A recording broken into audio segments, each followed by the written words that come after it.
Assalamualaikum warahmatullahi wabarakatuh. Selamat siang dan salam sejahtera Bapak Ibu.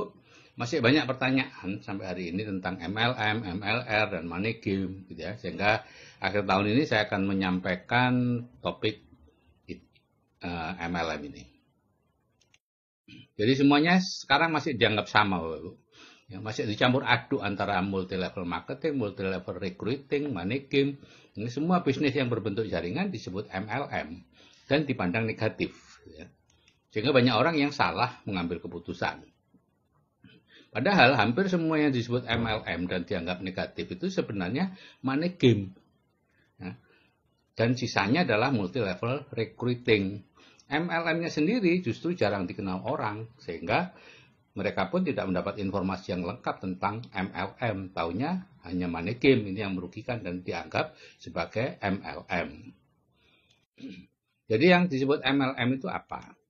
Ini adalah sebuah kegiatan perdagangan biasa, yaitu salah satu strategi atau pengembangan dari bisnis prosumer, profitable consumer.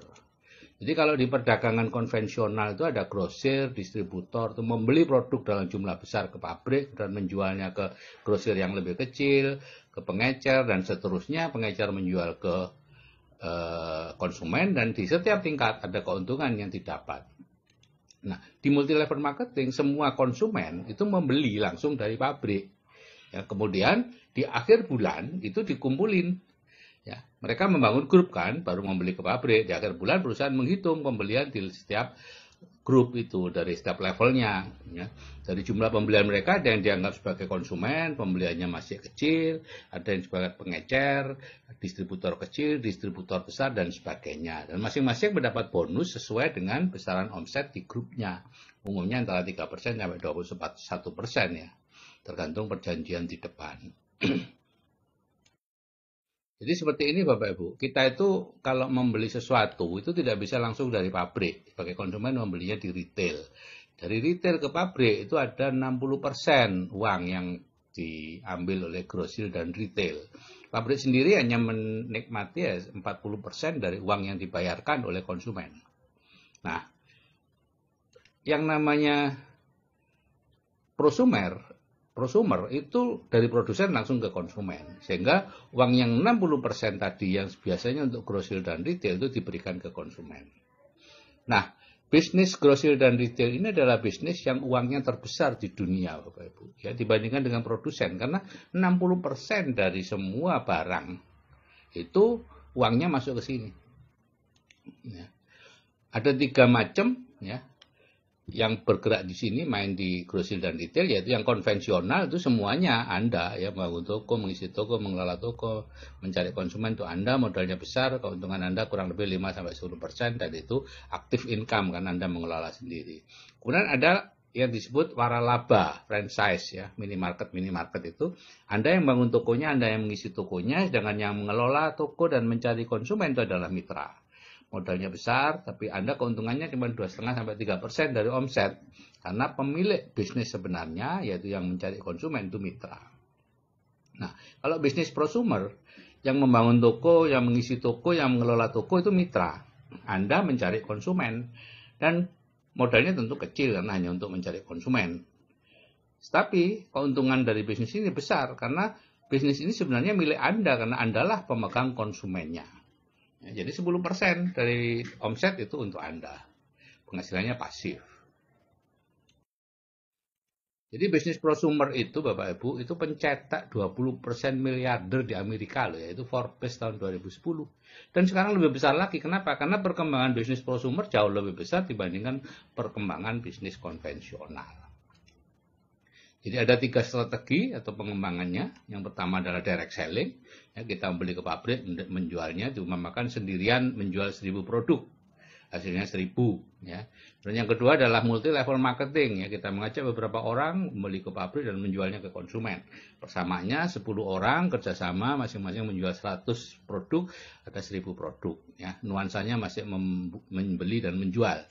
Ya, sehingga perlu ada tutup poin karena biasanya produknya tidak banyak ya, harus ada pembelian terus menerus atau penjualan terus menerus, sehingga ada tutup poin, ada stokis. Nah, yang ketiga adalah pengembangan yang terakhir, networking ya, kita mengajak banyak orang masing-masing memakai satu produk atau produknya ya. Biasanya produknya banyak di sini Karena orang membeli hanya untuk memakai, gitu ya. Nah, persamaannya 1000 kali 1. Ya, lebih sulit untuk bangunnya, tapi lebih stabil hasilnya. Nah, 3 ini, 1, 2, 3 ini menjadi satu sebetulnya, bergabung. Ya. Satu orang melakukan ya direct selling, ya multi level marketing, ya networking, gitu ya. Satu perusahaan juga biasanya ya ketiga ini ada semua di situ. Dan kalau multi level recruiting itu apa? Itu sebuah perusahaan investasi, tabungan atau asuransi atau macam-macam lah.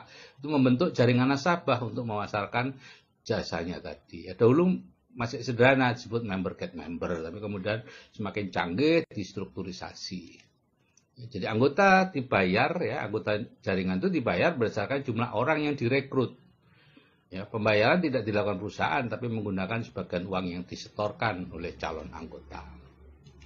Jadi uang dari calon anggota tadi dibagi ke atas, ya, sesuai dengan posisi mereka di grup.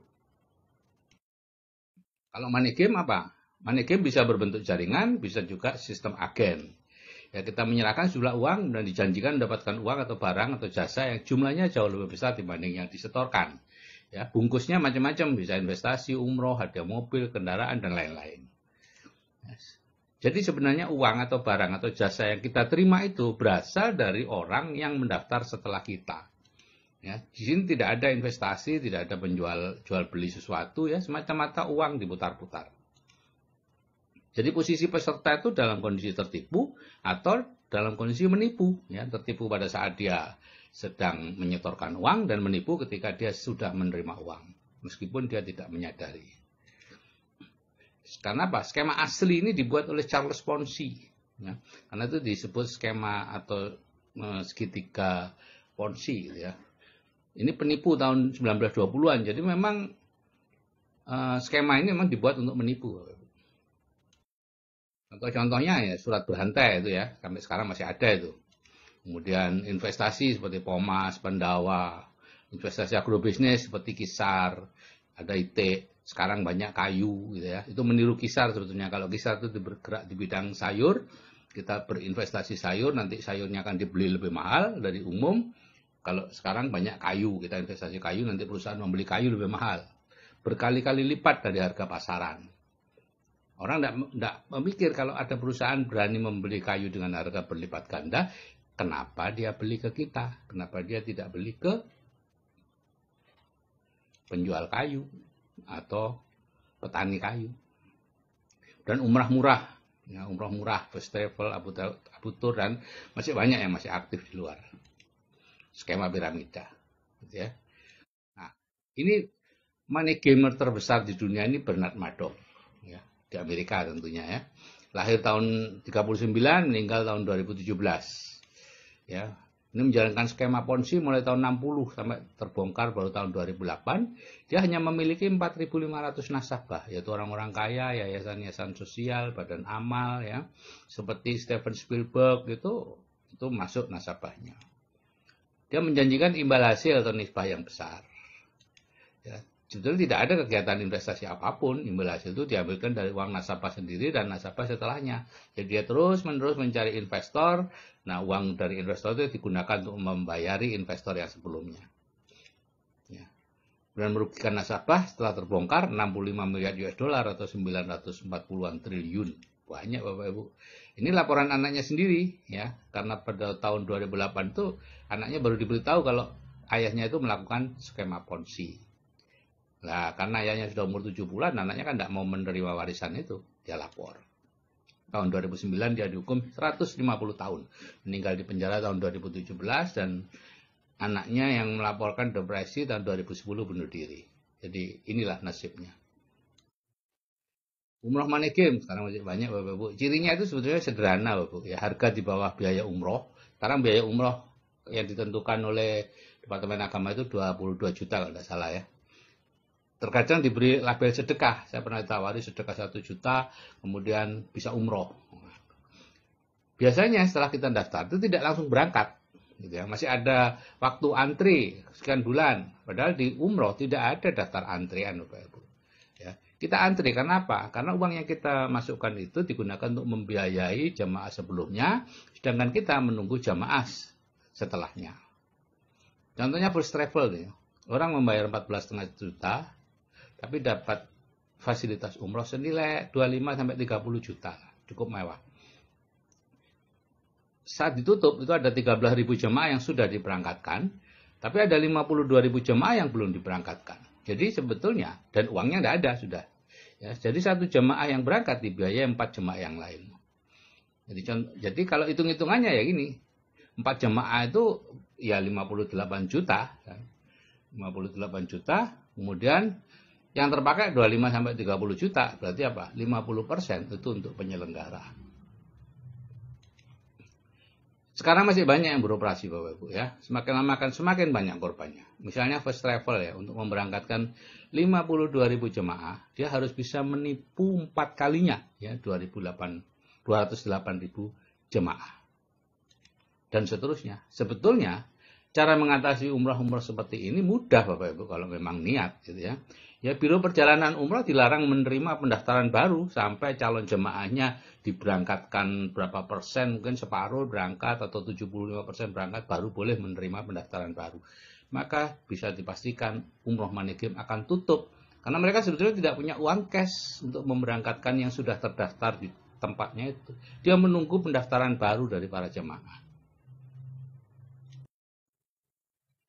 Kemudian konsep sistem piramida ini biaya pendaftaran anggota berikut paket produk sangat mahal. Ini seperti MLM gitu ya, harga jualnya tinggi, biasanya produk-produk ajaib, hasil penemuan baru, pengobatan eksotis dan sebagainya. Ya, sistem dilakukan menyerupai MLM, kadang 2 kaki, 3 kaki, 4 kaki gitu ya. Jadi ditentukan kakinya gitu ya, ada binary, 3 kaki dan lain-lain. Satu anggota boleh membeli lebih dari satu keanggotaan, disebut coupling. Semakin banyak akan semakin kemungkinan terima uangnya semakin besar.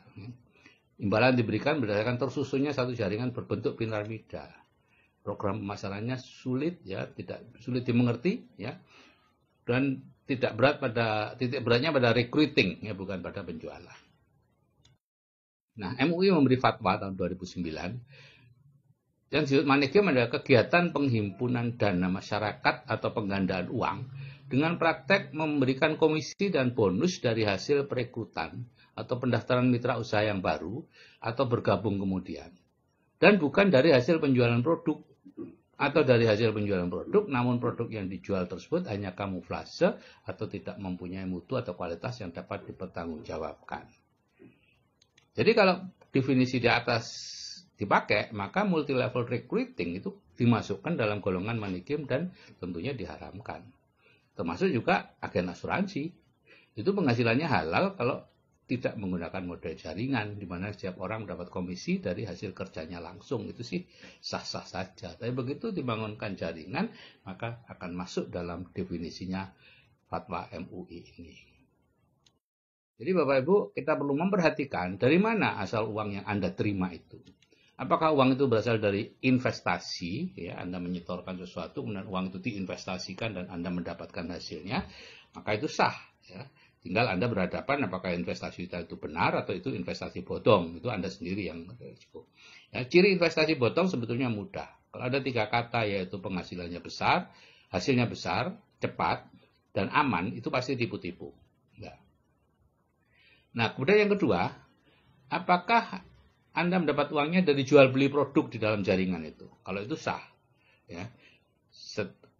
Prosumer bisa direct selling, multi level marketing atau networking, ya, tergantung model yang dipakai. Kalau pendapatan Anda dari setoran orang baru yang mendaftar, nah itu baru bermasalah, ya, multi level recruiting, money game. Jadi ini ada perusahaan angin surga yang menjanjikan keuntungan yang besar, tapi sebetulnya Anda dapatnya uang itu dari orang baru yang Anda ajak karena tertarik dengan keuntungan yang besar tadi itu.